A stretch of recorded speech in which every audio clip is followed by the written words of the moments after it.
আজকে ব্রেকফাস্টে বানাচ্ছি পাস্তা। তো আমার পাস্তা সিদ্ধ হয়ে গেছে। এখানে দু রকমের পাস্তা দিয়েছি, একটা সাদা সাদা, একটা লাল লাল। এটাকে একটু তেল আর নুন দিয়ে সিদ্ধ করে ভালো করে ধুয়ে আর জল ঝরাতে দিয়েছি। আর সবজির মধ্যে নিয়েছি বিনস, গাজর, ক্যাপসিকাম, পেঁয়াজ, আলু। তো চলো, এদিকে তেলটাও আমার হয়ে গেছে।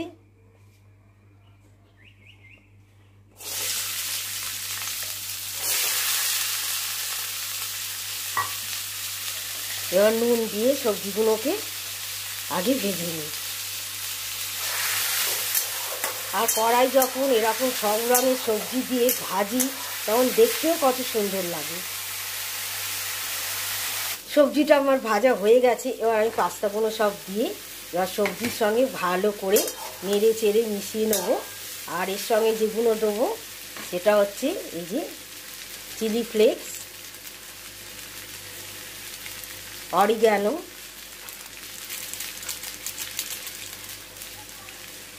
আর দেবো গুঁড়ো গোলমরিচ। আর নুন তো আগেই সব দেওয়া আছে।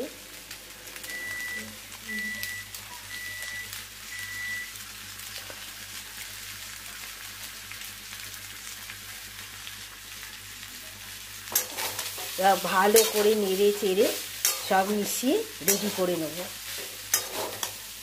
ও আর একটা জিনিস দেবো, একটু মিষ্টি দেবো।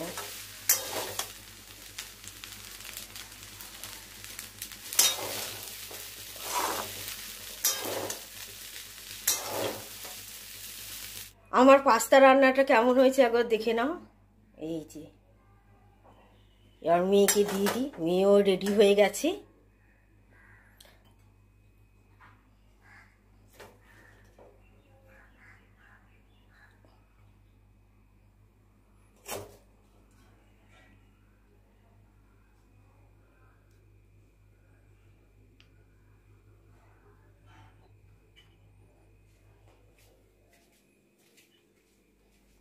হলো তোর?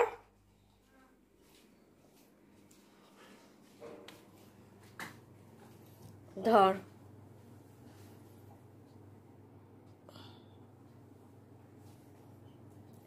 দেখ, খেয়ে বল কেমন হয়েছে। একটু নুন লাগবে কি না আগে বলবি। সস নুন দেবো? খালি সস দেবো?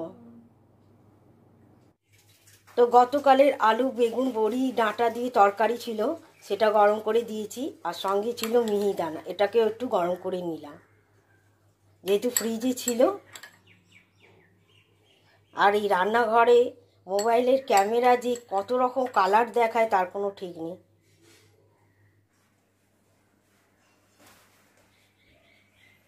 দুগ্গা Dugga. Welcome back to Mr and Mrs Sadhukha. আবার একটা নতুন ভিডিওর সাথে তোমাদের কাছে চলে এলাম। তো মেয়ে বেরিয়ে যাওয়ার পর যা কিছু ঘরে ফেলে ফুলে দিয়ে বেরিয়ে যাচ্ছি এখন বাজারে। কেন এরপর এত রোদ উঠে যাবে যে বেরোনোই দায় হয়ে যাবে। যেরকম গরম সেরকম রোদ। তো চলো দেখি বাজারে কি পাই। এখন এই রোদে যেতে গিয়ে চোখ টোক সব বন্ধ হয়ে যাচ্ছে। আর গতকাল মেলা থেকে এসে রাত্রিবেলা গায়ে জল ঢেলেছি, ঠান্ডা জল খেয়েছি, গলাও ধরে গেছে, চোখ মুখও ফুলে গেছে। কত 1.5 কিলো? হ্যাঁ, 45। আর ঝিঙে পটল কত? 60 টাকা করে করো।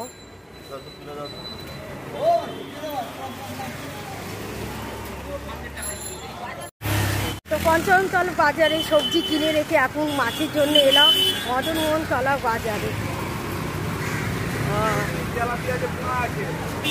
আচ্ছা, তেলাপিয়া কোনো জ্যান্ত নেই? একদম জ্যান্ত মাছ, মরে খানিকক্ষণ একদম জ্যান্ত মাছ, ভালো করে না তেলাপিয়া আছে। দেখছি, দাঁড়াও একটু। এর মধ্যে মাছ সব ঘুমিয়ে পড়েছে। দেখি জ্যান্ত মাছ একটু পাওয়া যায় কিনা।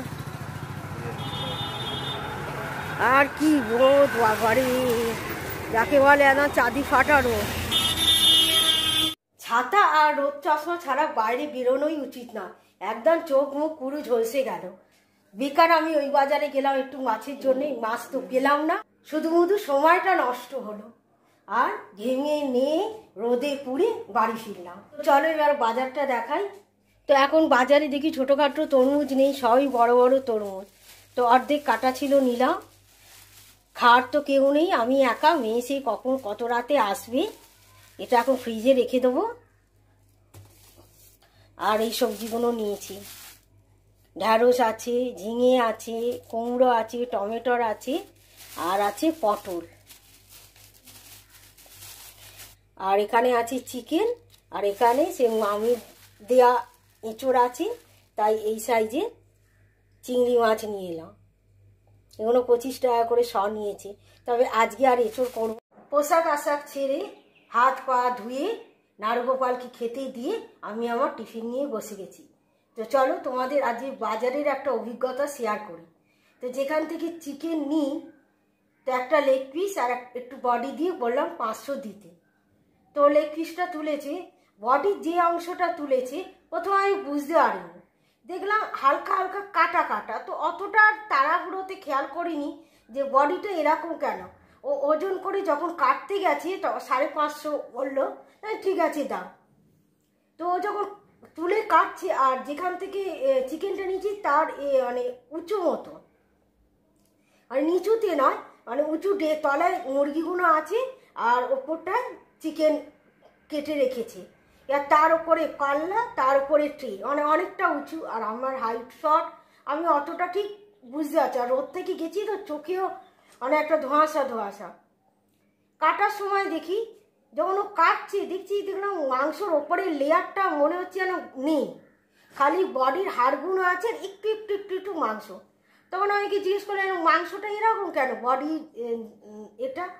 বললো একজনকে দিয়েছি। আর বাবা, তুমি ওর থেকে মাংসটা দিয়ে আর আমাকে হাড়টা কেটে দিচ্ছ, তাও 240 টাকা করে কিলো নিয়ে। তাহলে ঠিক আছে আমি পাল্টে দিচ্ছি বলে আবার মুরগি কেটে আবার বাদবাকি ওজন করলো। মানে লেগটা কাটা হয়ে গেছিলো, লেগটা রাখলো আর বডির অংশ দিয়ে 500 করে দিল। তাহলে মানুষকে কিরমভাবে ঠকায়। আমাকে তো ঠকাচ্ছিলই, আর যে আগে নিয়ে গেছে মাংসটা তাকেও ঠকিয়েছে। কেন? হয়তো সে চিলি চিকেনের জন্য কি কোনো কাজের জন্য বডির মাংসটা নিয়েছে, তাকে এমনভাবে লেয়ারটা কেটেছে, মানে মোটামুটি একটা এরম সময় লেয়ার রেখে তারপরে কেটেছে। মানে ও ঠকলো, আর পরবর্তীকালে যে নেবে সেও ঠকলো। মানে আমি ঠকতে ঠকতে বেঁচে গেছি। এই হলো মোদ্দা কথা।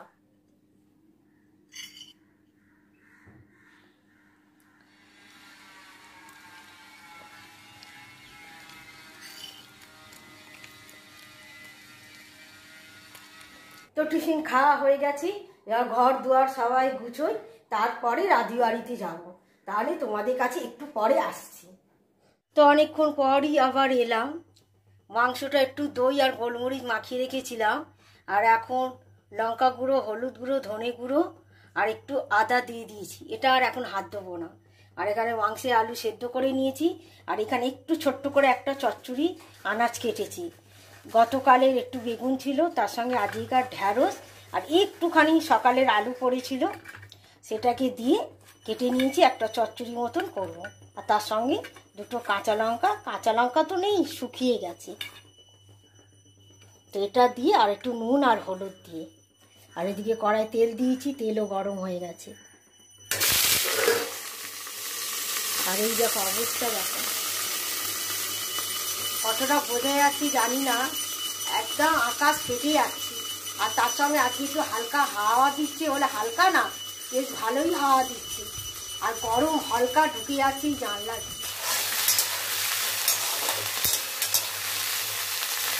একটু নুন, হলুদ, মিষ্টি আর কাঁচা লঙ্কা দিয়ে ঢ্যাঁড়সের এই চচ্চড়ি খেতেও কিন্তু খুব ভালো লাগে। তো আলুগুলো ভাজা হয়ে গেছে, আর সেই কড়ার তেলেতেই এবার রসুনগুলো ছেড়ে দেবো। আর মেয়ে তো রাত্রে খাবে, কোনো চিন্তা ভাবনাই নেই, নাহলে কষা কষা করে মাথা খারাপ করে দিত।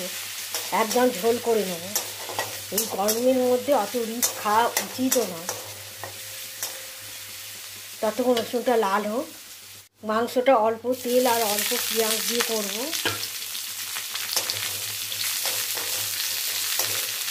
পেঁয়াজটা ভেজে মাংসটা দিয়ে আর বাটিটা ধুয়ে একটু জল দিয়ে চাপা দিয়েছিলাম।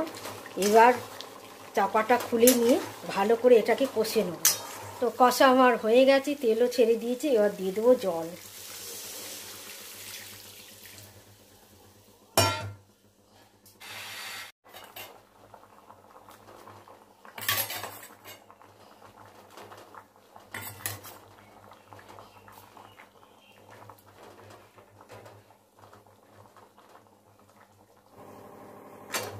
তো আজকের মতন আমার রাঁধিবাড়ি কমপ্লিট।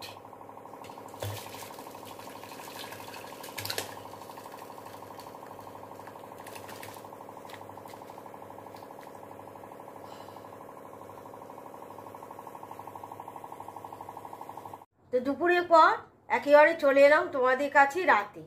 তো মধ্যিখানে আমার কোনো কাজ কাম থাকে না। তো কর্তামশাই যখন কলকাতায় থাকি তখন তাও কিছুটা সময় কাটে। আর এখন তো উনি বীরভূম, পুরোপুরি সন্ধেটা একা। আর মেয়ের আজকে টিউশন ছিল, এই একটু আগেই ফিরেছি।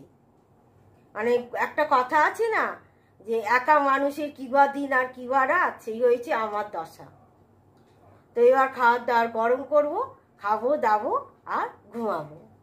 তাহলে আজকের মতন ভিডিওটা এখানেই শেষ করলাম। আবার একটা নতুন ভিডিওর সাথে আবার তোমাদের সঙ্গে দেখা হবে। তাহলে আজকের মতো সবাইকে টাটা, বাই বাই।